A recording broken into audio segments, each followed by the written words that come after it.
ആലോചനയിലേക്ക് തിരിച്ചു കയറ, പരിശുദ്ധാത്മാവിന്റെ ദൂതിലേക്ക് തിരിച്ചു കയറ. എടാ, കർത്താവിന്റെ മക്കൾക്ക് നേരെ ഏത് കെട്ടാ നിൽക്കുന്നത്? കർത്താവിന്റെ ആലോചനയിലേക്ക് കയറ എന്ന് പറഞ്ഞാൽ ദൈവ ശബ്ദത്തിൽ നിന്ന് നീ എപ്പോഴാണോ മാനുഷിക ശബ്ദത്തിലേക്ക് പോകുന്നത് എന്ന് പറഞ്ഞാൽ, കെരീത്ത് തോടിൽ ദൈവശബ്ദത്തിന് മൂവ് ചെയ്തവൻ, സാറാഭാത്തിൽ ദൈവ ശബ്ദത്തിന് മൂവ് ചെയ്തവൻ മനുഷ്യന്റെ ശബ്ദത്തിന് മൂവ് ചെയ്യാൻ തുടങ്ങിയപ്പോൾ ഇസബേൽ പറഞ്ഞു, നാളെ ഈ നേരത്തെ എൻ്റെ പ്രവാചകന്മാർ ഒരുവനെ പോലെ മാനുഷിക ശബ്ദത്തിലേക്ക് അവന് നിരാശ വന്നു, മരിക്കണമെന്നുള്ള ചിന്ത വന്നു, ഉറക്കം വന്ന്, കഴിപ്പ് വന്നു. സ്വർഗത്തിൽ നിന്ന് ദൂതൻ കൊണ്ട് അട കൊടുത്തിട്ടും വീണ്ടും കിടന്ന് ഉറങ്ങി. രണ്ടാമതൊരു ദൈവശബ്ദം വന്നു, എഴുന്നേക്ക് തിന്നുക, നിനക്കൊരു ദൂരയാത്ര ഉണ്ട്.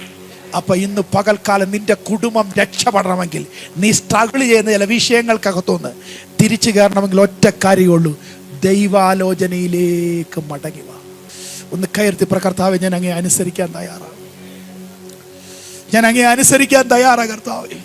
അങ്ങേ പറയാത്ത ഒന്നിലും ഞാൻ ചെയ്യത്തില്ല, അങ്ങ് പറയാത്ത ഒന്നിലും ഞാൻ ചെയ്യത്തില്ല കർത്താവേ.